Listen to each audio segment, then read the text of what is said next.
sözlər bir də. Ne diyeyim o? Sözü da. Ne deyirsən bunlara buradan gənclərə? Koreyalı bəyi tövsiyə edirsən? Mən bəyi tövsiyə eləmirəm. Donurum. Keyifli. Bu bəy. Bəyin atası.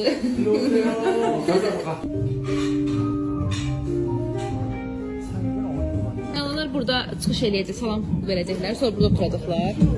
Mahnı oxuyacaq özü üçün.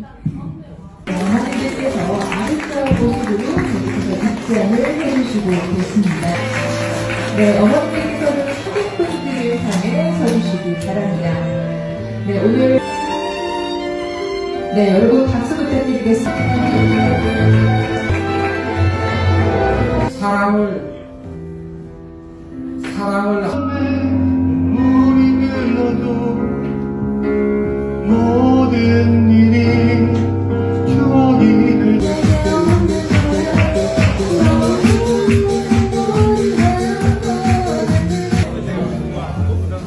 Mama acıb, yemək gözləyir.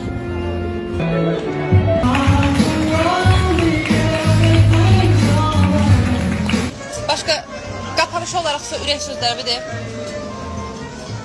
Yəni yanlardan olsun, xoşbaxt olsunlar, mehriban olsunlar.